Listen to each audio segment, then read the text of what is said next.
सोनामुखी, हरड़, मुलेठी जैसी अनेक जड़ी बूटियां और हजारों वर्षों का प्राचीन आयुर्वेदिक ज्ञान इस एक बोतल में समाया हुआ है। कायम टैबलेट, आपकी खुशियों का साथी। ईरान एक बार फिर सड़कों पर गुस्सा है, नारों में आक्रोश है और सत्ता के गलियारों में डर। जिस देश में विरोध को कुचलने का इतिहास रहा है, वहीं आज जनता फिर उठ खड़ी हुई है, महंगाई, बेरोजगारी और बदहाल अर्थव्यवस्था के खिलाफ।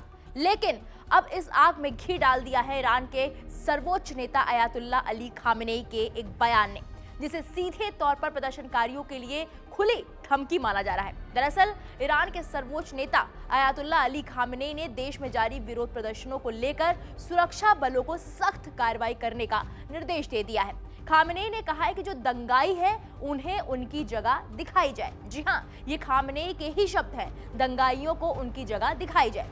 खामेनेई का ये बयान ऐसे वक्त में आया है जब ईरान पिछले कई दिनों से भीषण आर्थिक संकट और महंगाई की मार झेल रहा है। देश भर में पेट्रोल, खाने पीने की चीजों और बुनियादी जरूरतों की कीमतें आसमान छू रही हैं। नौजवानों में बेरोजगारी चरम पर है और आम जनता का सब्र अब टूटता हुआ दिखाई दे रहा है। इन विरोध प्रदर्शनों के दौरान अब तक कम से कम 15 लोगों की मौत की पुष्टि हो चुकी है, जबकि सैकड़ों प्रदर्शनकारियों को गिरफ्तार किया गया है। इन सबके बीच ईरान के राष्ट्रीय टीवी पर सर्वोच्च नेता अयातुल्ला अली खामेनेई का बयान जारी किया गया। इस बयान में खामेनेई ने कहा, हम प्रदर्शनकारियों से बात कर रहे हैं, अधिकारियों को भी प्रदर्शनकारियों से बात करनी चाहिए, लेकिन बात करने से कोई फायदा नहीं होगा।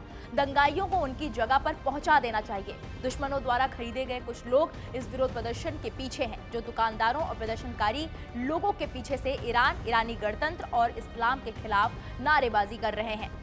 खामेनेई के बयान के बाद ईरान के सुरक्षा बलों को प्रदर्शनकारियों पर और सख्ती बरतने की खुली छूट मिलती हुई दिखाई दे रही है।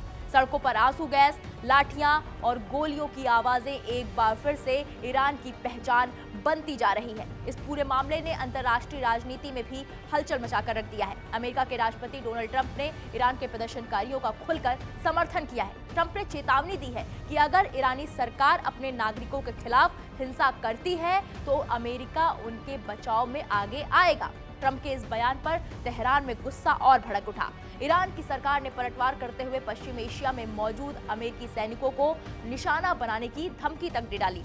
यानी कि ईरान के अंदरूनी हालात अब धीरे धीरे एक बड़े अंतर्राष्ट्रीय टकराव की ओर बढ़ते हुए नजर आ रहे हैं। ये पहला मौका नहीं है जब ईरान में जनता सड़कों पर उतरी हो। साल 2022 में 22 साल की लड़की महसा अमीनी की मौत ने पूरे देश को झकझोर कर रख दिया था।